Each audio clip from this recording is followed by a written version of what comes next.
Pobres Criaturas é um filme extremamente livre. Livre para ser esquisito, para ser grotesco, para ser engraçado de um jeito absurdamente autêntico. Livre para obliterar convenções sociais, explorando várias ideias super afiadas e pertinentes. E, finalmente, livre para emocionar a gente com a construção de uma das personagens mais singulares que o cinema já viu nos últimos tempos.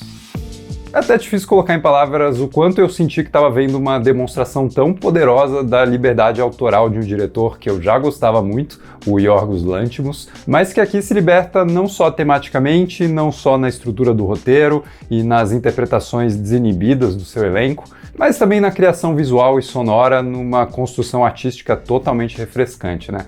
Que é um sopro de originalidade nesse oceano de mesmices que tem dominado até mesmo o cinema menos comercial, que procura discutir assuntos socialmente importantes. Sei lá, pense em quantos filmes, por exemplo, abordam esse assunto da emancipação feminina de um jeito mais realista, mais sério, porque o assunto é sério, né?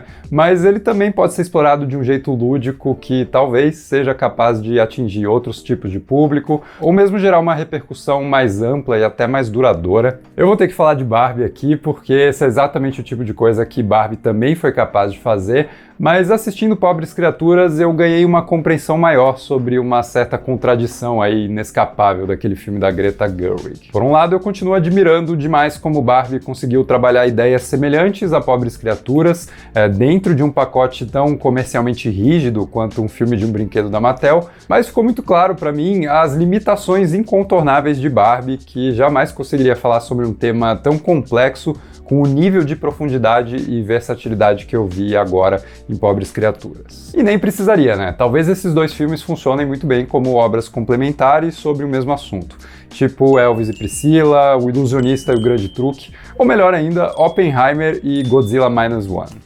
Dito isso, o que eu acho que se destaca demais em Pobres Criaturas é o quão bem esse filme equilibra forma e conteúdo, né? É possível se apaixonar demais pela jornada de libertação da Bella Baxter, a protagonista, e se envolver com cada etapa desse desenvolvimento da personagem, né? O seu desenvolvimento físico, sexual, intelectual, e tudo isso está sempre ligado a esse ganho de consciência dela enquanto mulher, ou mesmo enquanto indivíduo que confronta e rompe as normas da sociedade, mas a forma como o diretor constrói essa odisseia de identidade é simplesmente bela por si só, né? O design de produção, a trilha sonora, o estilo da montagem, a tipografia das cartelas que dividem os capítulos da história e a própria atuação do elenco, né? Que se joga nessa esquisitice toda com uma dedicação muito gostosa de assistir. Sei lá, é tudo tão maravilhoso num nível puramente estético, mas quando você pega essas duas partes que já funcionam tão bem isoladamente, a forma e o conteúdo, e junta, o resultado é ainda melhor porque eles complementam tão perfeitamente. Vamos então explorar essas questões um pouco mais e aí eu deixo o aviso de spoilers pra gente entrar nos detalhes, né? Se você ainda não viu,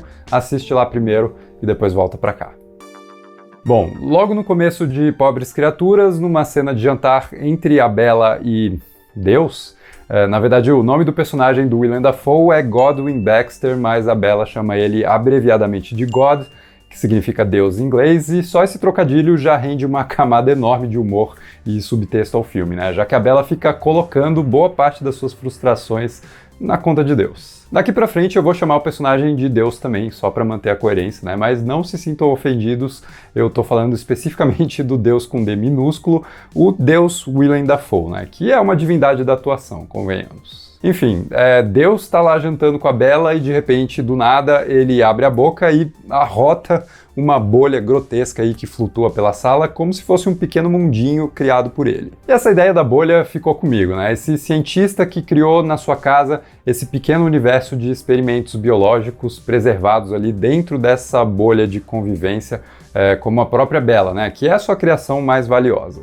Visualmente, o filme representa isso usando várias lentes grande-angulares para distorcer e arredondar os cantos da imagem, fazendo vários planos parecerem justamente essa bolha esquisita e claustrofóbica, mas também segura, né? Que protege ali dentro essa coleção de criações singulares. E eu acho que dá para enxergar os dois lados dessa bolha, a proteção e o aprisionamento, pensando em como Deus aqui, né, é um personagem complexo que tanto cuida e ampara a Bella, mas também impede ela por um tempo, né, de sair pelo mundo e descobrir quem ela realmente é longe da sua influência. E mesmo depois que a Bella sai de casa, esse tipo de lente ainda aparece com frequência, talvez sugerindo que um pouco dessas suas características vão sempre acompanhar a personagem, que ela sempre vai sentir esse misto de aconchego e restrição que fez parte da sua criação. Outro elemento bacana que se estabelece desde o início está presente na cena da Bella tocando piano, e tocando seria um jeito bem generoso de descrever a situação, né? Ela está basicamente batendo nas teclas freneticamente e produzindo uma coleção aí de sons dissonantes. E essa dissonância, essa incompatibilidade entre notas que não produzem um som harmonioso, vai ser um dos jeitos mais legais do filme de representar o desenvolvimento da Bella, já que durante esse começo da história, a trilha sonora vai seguir nessa ideia de dissonância, acompanhando as cenas com notas igualmente desajustadas e caóticas. E à medida em que a personagem vai crescendo, a trilha vai encontrando acordes mais compatíveis, menos agressivos, né? Mas que sempre mantém um grau ali de estranheza, combinando aí com a excentricidade da Bella. Aliás, as trilhas sonoras que o compositor Jerskin Fendrix encontra no seu primeiro trabalho no cinema, né, tornam a música aqui totalmente autêntica e imersiva, e eu que sou ligadão em trilha sonora, né, eu simplesmente adorei ouvir algo tão experimental e tão bem conectado com as imagens igualmente estranhas que eu estava vendo na tela. Já que a gente falou desse desenvolvimento da Bella, é impossível não rasgar elogios para Emma Stone, que realmente, cara, o que ela faz aqui é algo que para mim é sempre muito fascinante de assistir, né? Ver um ator se despir completamente do seu ego, da sua vaidade e entregar o seu corpo de forma tão completa e vulnerável assim. Por exemplo, a Bella Baxter é uma criação semelhante ao monstro do Frankenstein, mas com a diferença de que o cérebro colocado na sua cabeça não era o de outra pessoa, mas sim do próprio bebê que estava na barriga do corpo da Bella. É liberdade criativa, gente. Só que isso dá a chance perfeita para Emma Stone interpretar os estágios iniciais de desenvolvimento dessa personagem, literalmente como se fosse um bebê dentro de um corpo adulto se mexendo e falando como bebês fazem, né?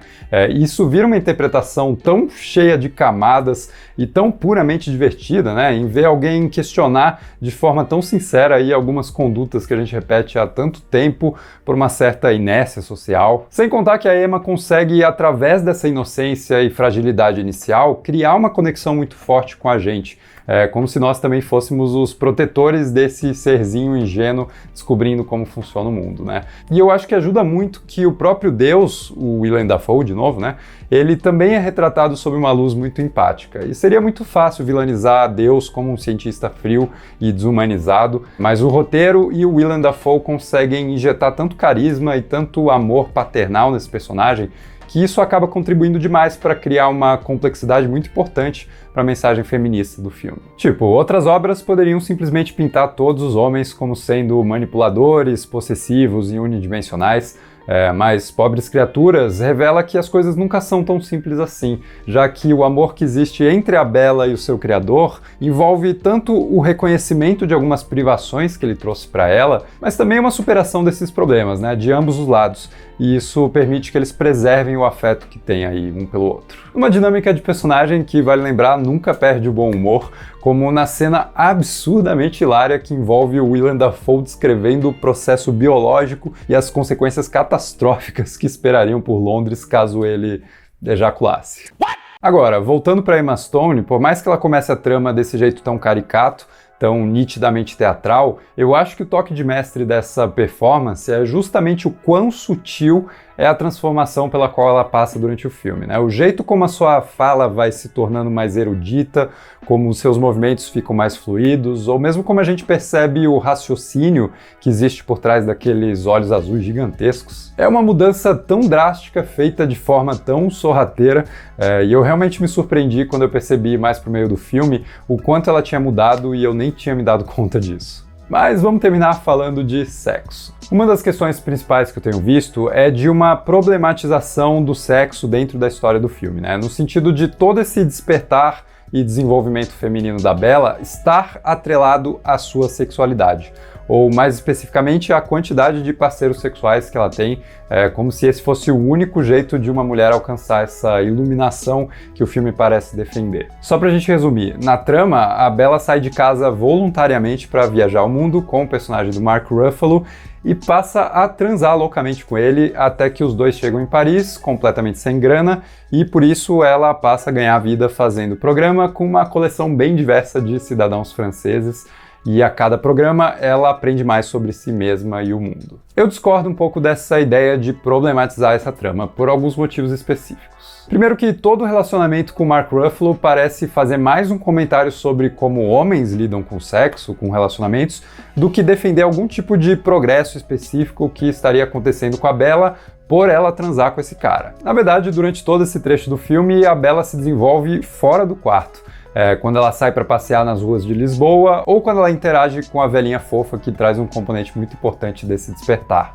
A leitura, o estudo, a troca de experiências através da conexão intelectual. E se o sexo acontece durante esse período, em paralelo, né, ele acontece por escolha da própria Bella também. Mas o sexo não parece ser o único elemento mais importante aí para catalisar todas essas transformações que estão acontecendo com ela nesse momento. Agora, é óbvio que essa relação começou com o Mark Ruffalo tirando proveito da ingenuidade da Bella, mas o ponto da história é justamente ela perceber que o cara está se aproveitando de uma vontade que ela sente também, e a partir disso ela poder dar um pé na bunda dele. Na verdade, o sexo transforma mais o próprio Mark Ruffalo, que se vê pela primeira vez diante de uma mulher que ele não pode manipular com seu charme, com a sua performance na cama, né? E isso acaba destruindo o cara emocionalmente e quebrando ali as bases de um psicológico que já devia ser muito frágil, né? E aí depois, quando ela vira garota de programa, talvez o sexo se trate mais de uma demonstração da importância da independência financeira para essa emancipação feminina. Ou mesmo de um sentimento de união proletária, digamos assim, com a Bella promovendo uma série de mudanças aí na qualidade do trabalho para ela e as suas colegas. Embora não exista no filme um julgamento moral das profissionais do sexo em si, né? E o assunto inclusive vira mais uma forma de tirar sarro das diferentes experiências sexuais entre homens e mulheres, né? Com a Bella meio que ajudando a melhorar a experiência dos seus clientes. Ainda assim, o sexo aqui pode muito bem ser essa ferramenta de autoconhecimento também, caso a pessoa se entregue a isso voluntariamente, de forma segura e tudo mais. E é muito importante, nesse caso, que nenhuma relação da Bella aconteça de forma impositiva e violenta. E pensando nisso, a liberdade visual com que essas cenas são retratadas, sem pudores mesmo, né, é um elemento muito simbólico do quão à vontade a personagem está nesses momentos, e também de que esse olhar sexual do filme, na minha opinião, não está explorando ou objetificando a personagem, mas só meramente registrando a experiência que ela está tendo. Eu acho que o principal elemento combatido aqui, tanto de forma alegórica quanto direta, é o sentimento de posse que a maior parte dos homens pode desenvolver em relação às mulheres, e de formas diferentes, né? A posse que se disfarça de proteção, a posse do tempo e das ideias, a posse do corpo e do prazer e, finalmente, no último evento do filme, a posse de basicamente todo o aspecto da existência de uma mulher, né? Que surge aqui na volta do antigo marido do corpo da Bella, num trecho do filme que, assim, parece que se estende um pouco além do necessário. Tipo, a trama parecia que estava acabando e faria sentido acabar, pensando no ritmo e na resolução dos arcos de personagem, mas aí a história se prolonga um pouco mais para realmente reforçar o ponto final nessa jornada de construção de identidade. Se ao longo do filme todo a Bella foi desenvolvendo e construindo quem ela é e quem ela quer ser daqui para frente, né? Essas cenas finais servem para marcar de vez o abandono completo de quem ela já foi um dia. Pode até parecer redundante e talvez diluir um pouco a duração redondinha do filme, né? Mas quem sou eu para questionar a história que a Bella está escrevendo sobre ela mesma?